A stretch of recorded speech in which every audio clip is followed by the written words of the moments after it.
बंगाल में रातों रात बुलडोजर चल रहा है और बुलडोजर में कोई झुग्गी झोपड़ियां नहीं तोड़ी जा रही है। बुलडोजर के अंदर टीएमसी की जड़ें खत्म की जा रही है, लेफ्ट की जड़ें खत्म की जा रही है। पूरी तरह से वहां पर विपक्ष नाम की कोई चीज तक ना बचे। और अभी तो सरकार नहीं बनी है, अभी तो शपथ ग्रहण समारोह भी नहीं हुआ है, उससे पहले सब कुछ हो रहा है। और लेनिन की मूर्ति को भी ध्वस्त कर दिया गया। आप एक गायक हैं, जानते होंगे, अरिजीत सिंह, बड़े फेमस हैं और मेरे आप यूं कहिए कि पसंदीदा जितने गायक हैं, जितने आज के वक्त में जो जिनकी आवाज आप सुनते होंगे, उनमें से एक है। उनके शहर के अंदर जो कुछ हो रहा है वो आप अपनी स्क्रीन पर देखिए। ये किस तरीके का तांडव हो रहा है और किस तरीके से अरिजीत सिंह के शहर, ये मुर्शिदाबाद जिले में आता है, जियागंज, और जियागंज में लेनिन की मूर्ति को तोड़ दिया गया। देखिए किस तरीके से बीजेपी के लोग और पुलिस यहां पर मौजूद है, पुलिस यहां पर मौजूद है और कैसे लेनिन की मूर्ति को गिरा दिया गया है। कितनी बड़ी मूर्ति, बरसों बरस पुरानी मूर्ति, दशकों पुरानी मूर्ति, और उसको किस तरीके से नीचे गिराया गया है, किस तरीके से तोड़ा गया है, ये अपने आप में बहुत कुछ कहता है। इससे पहले की तस्वीर ये देखिए आप, ऐसा नहीं कि कोई अचानक से हवा में जो है वो मूर्ति उड़ करके और नीचे गिर गई। पहले जो है वो मूर्ति पर हथौड़े चलाए गए, सिर तोड़ दिया गया, सिर जो है वो खत्म कर दिया गया, और उसके बाद में मूर्ति के नीचे का जो ढांचा होता है उसको गिरा दिया गया। और यहाँ पर इक्का दुक्का जो है वो पुलिस के लोग वो भी नजर आ रहे हैं, लेकिन किसी की यहाँ पर कुछ नहीं चली। और मूर्ति को किस तरीके से जो है वो गिरा दिया गया, मूर्ति किस तरीके से जो है वो नीचे कर दी गई, ये अपने आप में बहुत कुछ कहता है। सबसे बड़ी बात यह है कि पुलिस की मौजूदगी में शपथ ग्रहण समारोह होने से पहले ये सब कुछ हो रहा है, तो अंदाजा लगा लीजिए आप कि अगले कुछ सालों में बीजेपी क्या कुछ करने वाली है। पहले ये देखिए, इससे पहले की तस्वीर जो आप देख रहे हैं, इसमें गर्दन को बाकायदा काटा गया, गर्दन को काटा जा रहा है, किस तरीके से, कैसे हथौड़ों से या कैसे गर्दन जो है तोड़ी जा रही है, और कितने हिंसक प्रवृत्ति के लोग हैं ये।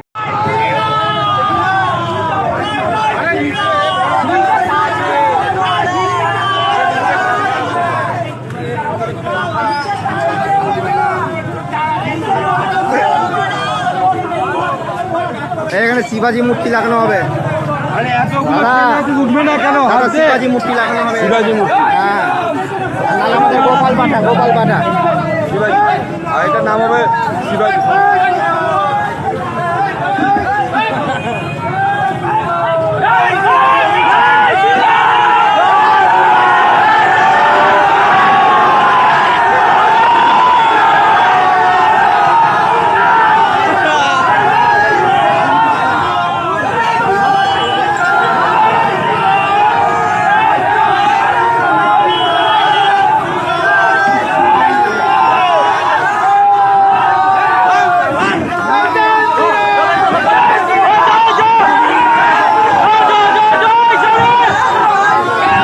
इसके बाद में एक तस्वीर आपको और दिखाता हूं।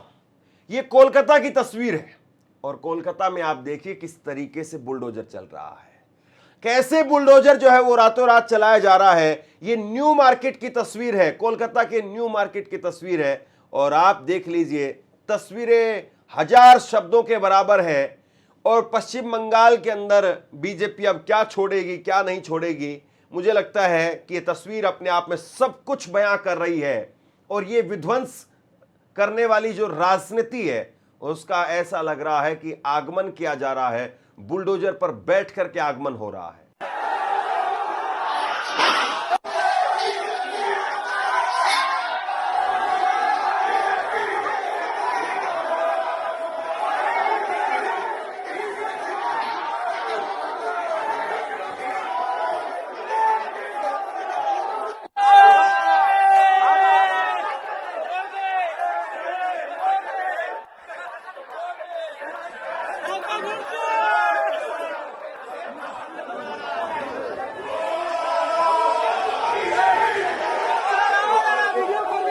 ये जो कुछ हो रहा है ऐसा नहीं है कि अचानक से होने लगा है, ये पहले से प्लान्ड है, पहले से प्लान किया हुआ है और ये वही हो रहा है। आप अपनी स्क्रीन पर जरा ये तस्वीर देखिए, ये जो बुलडोजर पर बैठ करके जश्न मना रहे हैं, फूलों का हार जिनके गलों में है, गले के अंदर है, ये बीजेपी के पूर्व अध्यक्ष दलीप घोष हैं, जो चुनाव में जीते हैं, तकरीबन 10-30 हजार वोटों से चुनाव जीते हैं।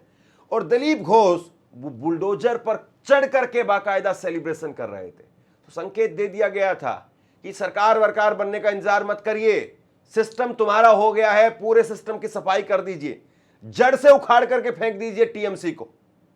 देखिए, हार और जीत चलती रहती है। राजस्थान में आप देखिए, कभी जो है वो बीजेपी की सरकार, कभी जो है वो कांग्रेस की सरकार, फिर बीजेपी की सरकार, फिर कांग्रेस की सरकार, लेकिन कहीं ऐसा नहीं देखने को मिलता है कि एकदम बिल्कुल सुपड़ा ही साफ कर दिया जाए।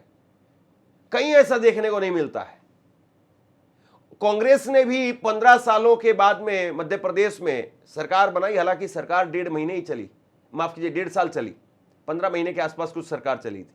लेकिन कांग्रेस ने शिवराज सिंह चौहान की और ये सारी जो है वो इस तरीके से तो कुछ भी नहीं किया।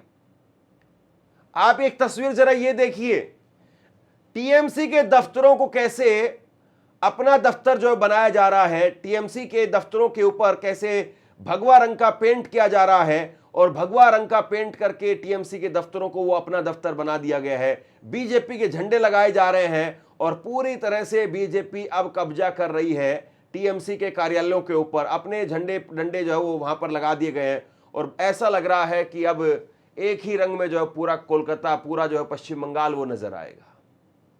ये इस वक्त में जो है वो अलग अलग तस्वीरें मैं आपको दिखा रहा हूं। इसके बाद में ये तस्वीर देखिए, आप ये तस्वीर देखिए जहां ऐसा लग रहा है कि कोई एक मामूली सी चाय की टपरी होगी, जहां पर एक बड़ा जो है वो बोर्ड लगा हुआ था और जिस तरीके से ये बोर्ड लगा हुआ था, इस बोर्ड को भी फाड़ करके फेंक दिया गया। ये निर्वाचन कार्यालय का, माफ कीजिए चाय की टपरी नहीं बल्कि निर्वाचन कार्यालय बनाया गया था और उस निर्वाचन कार्यालय को भी किस तरीके से जो है वो तहस नहस कर दिया गया है। ये तस्वीर अपने आप में सब कुछ बोलती है।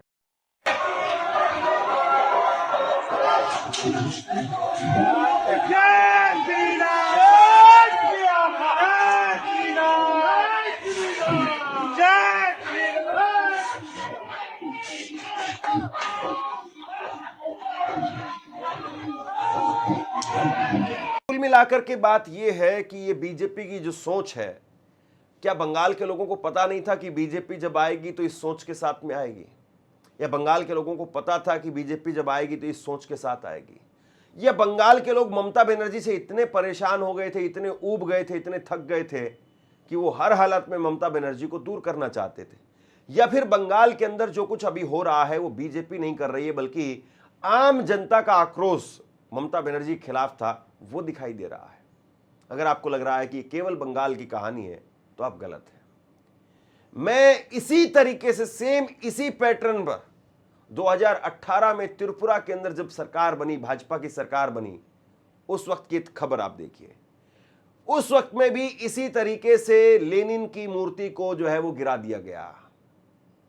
देखिए जरा, ये खबर अपने आप में बहुत कुछ बताती है। ये जनसत्ता की खबर है, 7 मार्च 2018 की खबर है। त्रिपुरा में जारी है बवाल, लेनिन की एक और मूर्ति को तोड़ दिया गया। तो भैया देख लीजिए किस तरीके से वहां पर भी कोहराम मचाया गया था और यहां पर भी कोहराम मचाया जा रहा है। उस वक्त में खबरों में लिखा था कि त्रिपुरा के बेलोनिया शहर में बुलडोजर की मदद से रूसी क्रांति के नायक व्लादिमीर लेनिन की मूर्ति को गिरा दिया गया। मूर्ति गिराने के दौरान लोग भारत माता की जय के नारे लगाते रहे। त्रिपुरा में बीजेपी की जीत के बाद से राज्य के कई इलाकों में तोड़फोड़ और हिंसा की खबरें आ रही है और अब लेनिन की मूर्ति को गिरा दिया गया। अब रूस के राष्ट्रपति जो हैं व्लादिमीर पुतिन, क्या वो देख रहे होंगे कि भैया बंगाल में भी ये सब कुछ हो रहा है अब?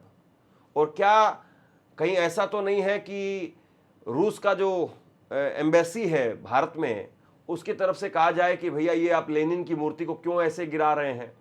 और सोचिए सरकार फिर उसका क्या जवाब देगी। और इस तरह की जब भी कोई घटना होती है तो जाहिर सी बात है उस पर्टिकुलर देश की एम्बेसी की तरफ से उसको लेकर के नाराजगी जाहिर की जाती है कि आप हमारे एक बड़े क्रांतिकारी योद्धा को, अब जैसे मान लीजिए कि अगर कोई गांधी जी की मूर्ति को गिराए कहीं पर तो हमें दुख होगा। और वैसे ही लेनिन जो है वो रूस के लिए और भारत में भी बड़ी संख्या में लोग उनको मानते रहे हैं, और खास तौर पर जो लेफ्ट आइडियोलॉजी के लोग हैं उनको मानते रहे हैं। तो आप ये देखिए कि जिस तरीके से बीजेपी यहां पर कर रही है, ये आमतौर पर चुनाव जो होते हैं उस तरह का ये माहौल नहीं है। ये बिल्कुल ऐसा माहौल है कि एक एक करके चुन चुन करके बिल्कुल जड़ से उखाड़ उखाड़ करके, एक तो होता है कि आप कटिंग करवाने के लिए जाते हैं कि भैया थोड़ा सा बाल जो इधर से सेट कर दो, इधर से सेट कर दो, थोड़ा आगे से सेट कर दो, और एक होता है कि आपकी जो एक एक बाल है उसको पकड़ पकड़ करके चिमटी से निकाल दिया जाए। तो ये चिमटी से बाल पकड़ पकड़ करके खींचे जा रहे हैं कि बाल जो दोबारा आने का नामो निशान ही खत्म हो जाए। ये किया जा रहा है। कुल मिलाकर के पेड़ों पर से छटाई की जाती है, ये तो जड़ों समेत जो पेड़ को निकाल करके फेंक रहे हैं। एक वीडियो मैं आपको दिखाता हूं, हमें थोड़ा सा ये ब्लर करना पड़ेगा। ये टीएमसी के कैंडिडेट हैं, टीएमसी के कैंडिडेट हैं, और आप देखिए कि किस तरीके से जो है इनको मारा जा रहा है। इनकी उम्र जो है वो तकरीबन नरेंद्र मोदी साहब जो उनकी उम्र है, तकरीबन उनसे थोड़ा बहुत आप कम लगा लीजिए, उतनी उम्र होगी। और इनका नाम है श्यामलाल। ये कोई शमशुद्दीन नहीं है, श्यामलाल है। और श्यामलाल मित्रा उनके साथ में देखिए आप किस तरीके से मारपीट की जा रही है, कैसे जो है उनको मारा जा रहा है, और उनकी हिम्मत नहीं कि वो कुछ कर पाए। और कहीं पर कोई ऐसा होगा नहीं कि इनको गिरफ्तार कर लिया जाए, इसको हमें ब्लर करना पड़ रहा है। अब जरा दूसरी एक तस्वीर देखिए आप, और ये तस्वीर जो है वो निकल करके सामने आई है जहां पर सिराज उद्यान, एक सिराज उद्यान जो है वो जगह थी, एक पार्क था, और उसको जो है उसका नाम बदल दिया गया है। अब यहां पर शिवाजी उद्यान कर दिया गया इसका नाम। ये बंगाल के अंतिम स्वतंत्र नवाब सिराजुद्दौला उनके नाम पर इसका नाम रखा गया था, लेकिन बीजेपी ने आते ही जो है इसका नाम बदल दिया। तो कल भी हमने आपको खबर दिखाई थी, कल भी एक जगह पर नाम बदला गया था, आज भी। यानी बीजेपी जब तक शपथ लेगी, नरेंद्र मोदी जब शपथ लेने के लिए जाएंगे, तब तक जो है वो टास्क दिया गया है कि भैया 24 घंटे आपको काम करना है। जितने भी शहर हैं, जितने भी गलियां हैं, जितने भी रोड हैं, जैसे यूपी में होता है, तो यूपी में तो योगी आदित्यनाथ बोलते हैं, कम से कम इतना तो होता है कि मुख्यमंत्री बोलते हैं, फिर विरोध होता है, लेकिन फिर भी पास हो जाता है। यहां तो कोई बोलेगा, कोई आएगा, तब कुछ पता चलेगा बाद में। लेकिन यहां देखिए आप उससे पहले ही कैसे खेल हो रहा है, और किस तरीके से जो है वो सुपड़ा साफ किया जा रहा है। ऐसा लग रहा है कि जैसे नरेंद्र मोदी के आने से पहले टास्क दिया गया है कि कहीं पर एक पूरे राज्य के अंदर कोई ममता बनर्जी का पोस्टर, कोई झंडा, कोई डंडा कहीं बचना नहीं चाहिए, कोई दफ्तर नहीं बचना चाहिए। सब पर कब्जा कर लो, सबको उखाड़ करके फेंक दो। यही जो है वो इस वक्त में दिखाई दे रहा है। ये जो तस्वीर है ये अपने आप में बहुत, एक तरीके से आप यूँ कहिए कि वानगी है ये। और ये त्रिपुरा का मैं रिकॉर्ड आपको दिखा रहा हूँ। त्रिपुरा में भी ऐसे ही लेनिन की मूर्ति गिराई गई थी। त्रिपुरा में 2018 में जब चुनाव हुए तो 60 सीटें थी, वहां पर बीजेपी 35 सीट पर आई थी, और बीजेपी ने यहां पर गठबंधन के साथ में जो सरकार बनाई थी, विप्लव देव कुमार। और एक इंटरेस्टिंग बात यह है कि विप्लव देव कुमार जो है वो बंगाल के सह प्रभारी भी थे अब के चुनाव के अंदर, अब के चुनाव में जो चुनाव हुआ बंगाल में। तो इनको जो है मुख्यमंत्री बनाया गया, और इन्होंने 25 साल पुरानी लेफ्ट की सरकार जो है उसको गिरा करके सरकार बनाई थी। तो मतलब ममता की 15 साल पुरानी सरकार गिरा करके सरकार बनाई है, वहां पर 25 साल पुरानी लेफ्ट की सरकार गिरा करके सरकार बनाई थी, और उसके बाद में बीजेपी ही बीजेपी है। वहां पर पूरा कैडर खत्म कर दिया गया है। 2023 में जब चुनाव हुए तो बीजेपी और 32 सीटों के साथ में वहां पर आती है, और गठबंधन की जो है वो अभी सरकार वहां पर चल रही है। तो कुल मिलाकर के आप ये देखिए कि बीजेपी जहां पर एक बार आई तो उसके बाद में ऐसा नामो निशान खत्म कर देती है कि भैया नाम लेने वाला भी कोई नहीं बचता है। और ये लोकतंत्र नहीं है साहब। लोकतंत्र में अगर ऐसी सोच के साथ में अटल बिहारी वाजपेयी, या ऐसी सोच के साथ में लाल बहादुर शास्त्री, या और दूसरे तमाम नेता, मनमोहन सिंह या तमाम दूसरे नेता अगर ऐसी सोच के साथ में आगे बढ़ते, तो सोचिए कि आज क्या नरेंद्र मोदी होते। नरेंद्र मोदी भाजपा के कोई पार्षद वार्षद के तौर पर तो जरूर हो सकते थे, लेकिन नरेंद्र मोदी प्रधानमंत्री नहीं हो सकते थे। डेमोक्रेसी का मतलब यह है कि नरेंद्र मोदी वो प्रधानमंत्री बने। और नरेंद्र मोदी को भी एग्जाम्पल कम से कम छोड़ करके जाना है कि उनके रहते हुए भी ये डेमोक्रेसी बने कि कोई और जो है प्रधानमंत्री बन सके, किसी और पार्टी का भी प्रधानमंत्री बन सके। राजीव गांधी के पास में अब तक के भारत के इतिहास में सबसे ज्यादा सीटें उनके पास रही। इंदिरा गांधी की मौत के बाद में जब चुनाव हुए थे तो देश में एक बड़ी जबरदस्त सहानुभूति की लहर थी, लेकिन कभी ऐसा दौर और ऐसा तब भी नहीं देखा गया। ये सही है कि राजीव गांधी की जब सरकार बनी तो इंदिरा गांधी के मारे जाने के वक्त के बाद में जो है वो दंगे हुए और बहुत बुरी तरह से जो है वो मारा पीटा गया, लेकिन वो एक दौर अलग था, उसमें इंदिरा गांधी की मौत एक बड़ी वजह थी। यहां तो कुछ भी नहीं है और आप देखिए कि किस तरीके से जो है सब कुछ जड़ से उखाड़ा जा रहा है, जड़ से दोबारा उसके फूटने के कोई संकेत नहीं छोड़े जा रहे हैं। और मोदी साहब आकर के कहेंगे कि mother of democracy, mother of democracy, गजब मदर ऑफ डेमोक्रेसी है। आप तो सीधे कोख पर वार कर रहे हैं, कोख पर। बाकी आप समझ लीजिए। शेयर कीजिए इस खबर को और आप क्या सोचते हैं नीचे कमेंट सेक्शन में लिख करके जरूर बताइए। इस वीडियो को लाइक कीजिए और चैनल को सब्सक्राइब जरूर कीजिए। शुक्रिया, थैंक यू।